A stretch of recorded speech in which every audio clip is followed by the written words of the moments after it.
హే everyone, అందరికీ నమస్తే. Welcome to our channel YUMMS. ఇవాల్టి వీడియోలో స్ప్రౌట్స్ మేకర్ లేకుండా మొలకల్ని ఎలా తయారు చేయాలి, దాంతోపాటు వెయిట్ లాస్ సలాడ్ కూడా చూద్దాం.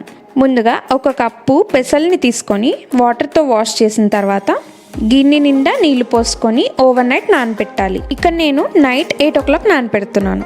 ఇప్పుడు 12 hours తర్వాత నెక్స్ట్ డే మార్నింగ్ 8 o'clock చూస్తే ఇలా పెసలు నాని ఉంటాయి. వీటి వాటర్ వంపుకున్నాక ఇప్పుడు కొత్త పద్ధతిలో స్ప్రౌట్స్ మేకర్ లేకుండా మొలకల్ని ఎలా తయారు చేయాలో చూద్దాం.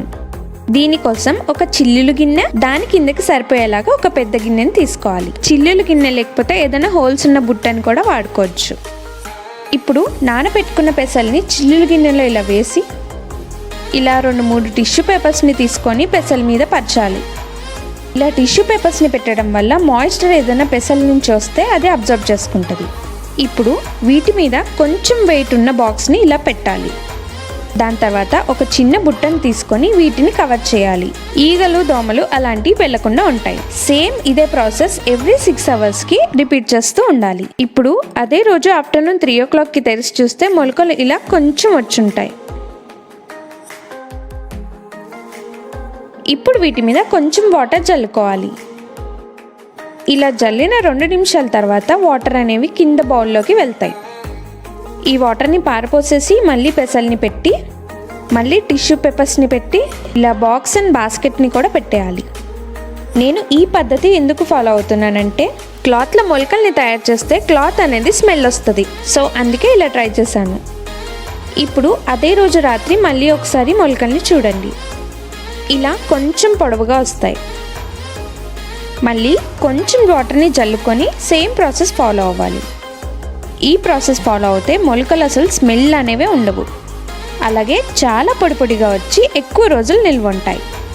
మీరు మధ్యలో టిష్యూ పేపర్స్ని కూడా మార్చక్కర్లేదు. ఈ ప్రాసెస్ చాలా బాగుంటుంది, ఒకసారి ట్రై చేయండి. So next day morning 9 o'clock చూస్తే మొలకలు పూర్తిగా రెడీ అయిపోయి ఉంటాయి. చూసారుగా, ఇవి చాలా పొడవుగా వచ్చాయి. ఇలా సేమ్ ప్రాసెస్ని ఫాలో అయితే మీరు ఎలాంటి వాటికైనా మొలకల్ని ఈజీగా తయారు చేసుకోవచ్చు. వేర్వేరు ధాన్యాలకి స్ప్రౌట్స్ రావడానికి డిఫరెంట్గా టైం పడుతుంది. ఈ స్ప్రౌట్స్ని మీరు 5 days ఫ్రిడ్జ్లో పెట్టుకొని తినచ్చు. కానీ ఫ్రెష్గా తింటేనే హెల్దీ. అప్పటికప్పుడు వాడుకోవడానికి ఇలా ఎయిర్ టైట్ బాక్స్లో స్టోర్ చేసుకొని పెట్టుకోవచ్చు. లేదు 5 days వరకు నిలువ ఉండాలి అనుకుంటే ఇలా ఎయిర్ టైట్ బాక్స్లో కింద టిష్యూ పేపర్ని పెట్టి మొలకలు వేసుకొని మళ్ళీ పైన టిష్యూ పేపర్ని పెట్టి టైట్గా ఇలా ప్యాక్ చేసుకొని ఫ్రిడ్జ్లో పెట్టుకోవచ్చు. మొలకల్ని తింటే గ్యాస్ వస్తుందని చాలా మందికి డౌట్ ఉంటుంది కదా. ఇంత పొడవుగా మొలసాకే గ్యాస్ అనేది రాదు. ఇప్పుడు స్ప్రౌట్స్ తోటి వెయిట్ లాస్ సలాడ్ ఎలా తయారు చేయాలి, దాని బెనిఫిట్స్ ఏంటో చూద్దాం. ఇక్కడ రాత్రంతా నానబెట్టుకున్న కొన్ని డ్రై ఫ్రూట్స్ని తీసుకున్నాను. ఇందులో ఏమున్నాయంటే, ఒకటి నానబెట్టిన ఎండు ఖర్జూరం. దీన్ని తినటం వల్ల అరుగుదల పెరుగుతుంది, అలాగే డయాబెటీస్ని మెయింటైన్ చేస్తుంది. నెక్స్ట్ వాల్నట్ వల్ల స్ట్రెస్ తగ్గిస్తుంది, వెయిట్ లాస్లో కూడా హెల్ప్ చేస్తుంది. బోన్స్ అండ్ టీత్స్ని స్ట్రాంగ్ చేస్తుంది.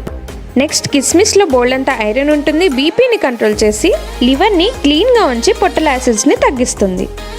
తర్వాత 6-7 బాదం పప్పుల్లో vitamin B17 and folic acid ఉంటుంది. అండ్ గ్లోయింగ్ స్కిన్తో పాటు జుట్టు కూడా బాగా పెరుగుతుంది. నెక్స్ట్ చాలా ఇంపార్టెంట్ అయిన గుమ్మడి గింజల్లో మెగ్నీషియం, జింక్, న్యూట్రియంట్స్తో పాటు ఫైబర్, ప్రోటీన్స్, యాంటీ ఆక్సిడెంట్స్ ఉంటాయి.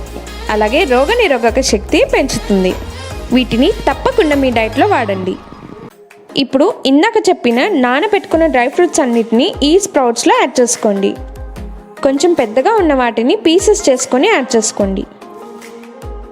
ఇక్కడ టేస్ట్ కోసం 3 ఖర్జూరాలని వాడుతున్నాను.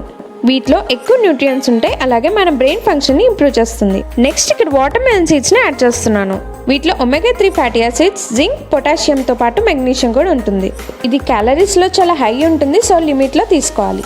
ఈ స్ప్రౌట్స్ కొంచెం టేస్టీగా తీయగా ఉండడానికి హనీని యాడ్ చేస్తున్నాను. సో ఇప్పుడు వీటిని ఎప్పుడు, ఎలా, ఎంత తినాలో తెలుసుకోవాలి. ఈ స్ప్రౌట్స్ అనేవి 2 గుప్పెడ్ల నిండా ఎంప్టీ స్టమక్తోనే తినాలి. అది బ్రేక్ఫాస్ట్ లాగా తినచ్చు, మధ్యాహ్నం లంచ్ ముందు తినచ్చు, లేకపోతే ఈవినింగ్ స్నాక్ లాగానే తినచ్చు. రాత్రిపూట మటుకు తినకండి, సరిగ్గా అరగదు. సో స్ప్రౌట్స్ ఎలా చేయాలి, ఎలా తినాలో చూసారు కదా. ఈ వీడియో కనుక నచ్చితే ప్లీజ్ లైక్ చేయండి, subscribe to our channel. Thanks for watching.